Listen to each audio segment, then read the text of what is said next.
शास्त्रों के अनुसार हिंदू धर्म में गति और कर्म के अनुसार मरने वाले लोगों का विभाजन किया है। भूत, प्रेत, पिशाच, कुष्मांडा, ब्रह्म, राक्षस, बेताल और क्षेत्रपाल, इन सभी के उपभाग भी होते हैं। शास्त्रों के अनुसार 18 प्रकार के प्रेत होते हैं। भूत सबसे शुरुआती पद है। या कहें कि जब कोई आम व्यक्ति मरता है तो सर्वप्रथम भूत ही बनता है। इसी प्रकार जब कोई स्त्री मरती है तो उसे अलग अलग नामों से जाना जाता है। माना गया है कि परसूता स्त्री या नव युवती मरती है तो उसे चुड़ैल की श्रेणी में रखी जाती है।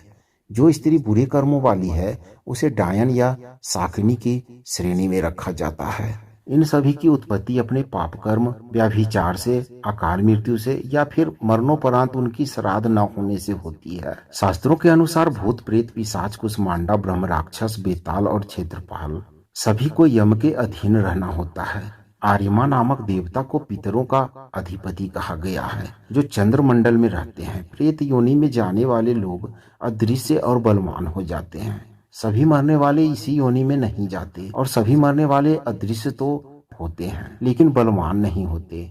यह आत्मा के कर्म और गति पर निर्भर करता है। बहुत से भूत या प्रेत योनि में न जाकर पुनः गर्भ धारण कर मानव बन जाते हैं। पितृपक्ष में हिंदू अपने पितरों का तर्पण करते हैं। इससे सिद्ध होता है कि पितरों का अस्तित्व आत्मा अथवा भूत प्रेत के रूप में होता है। गरुड़ पुराण में भूत प्रेतों के विषय में विस्तृत वर्णन मिलता है।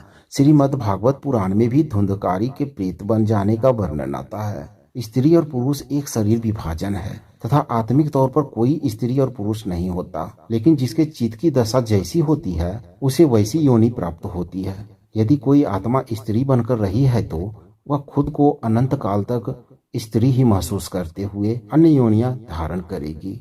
इन आत्माओं का प्रकोप जब किसी मनुष्य पर हो जाती है तो उस व्यक्ति की दिनचर्या, स्वभाव, लक्षण में बदलाव के साथ साथ उस व्यक्ति को ये बुरी आत्मा अपने बस में कर लेती है और उस व्यक्ति का जीना हराम कर देती है और उस व्यक्ति की मौत होने का खतरा बना रहता है। यदि किसी व्यक्ति को भूत लग गया है तो वह पागल की तरह बात करने लगता है। मूड होने पर भी किसी बुद्धिमान पुरुष जैसा व्यवहार भी करता है।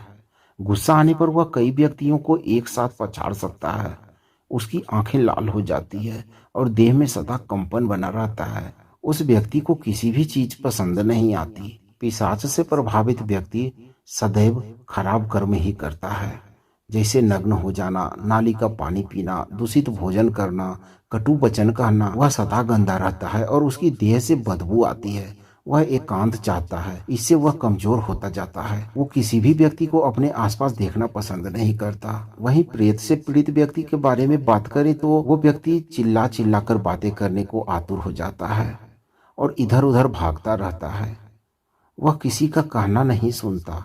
वह हर समय बुरा बोलता रहता है। उसे खाने पीने में रुचि नहीं होती है और जोर जोर से श्वास लेता रहता है।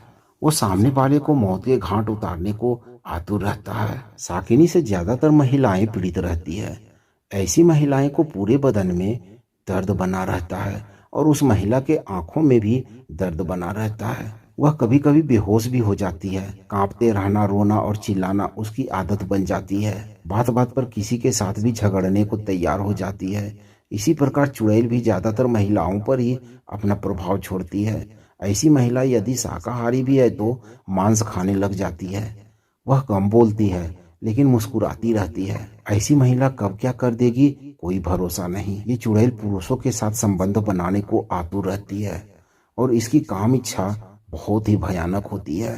अगर बात करें यक्ष से पीड़ित व्यक्ति की तो ये लाल रंग में रुचि रखने लगते हैं। उसकी आवाज धीमी और चाल तेज हो जाती है। वह ज्यादातर आंखों से इशारा करता रहता है। उस व्यक्ति की आंखें तांबे जैसी गोल दिखने लगती है। इसी प्रकार जब किसी व्यक्ति को ब्रह्म राक्षस रख जाता है तो ऐसा व्यक्ति बहुत ही शक्तिशाली बन जाता है। वह हमेशा खामोश रहकर अनुशासन में जीवन यापन करता है। इसे ही जिन्न कहते हैं। ये बहुत सारा खाना खाते हैं और घंटों तक एक जैसी अवस्था में बैठे या खड़े रहते हैं। जिन्न से ग्रस्त व्यक्ति का जीवन सामान्य होता है। ये घर के किसी सदस्य को परेशान भी नहीं करते, बस अपनी ही मस्ती में मस्त रहते हैं। जिन्नों को किसी के शरीर से निकालना अत्यंत ही कठिन होता है।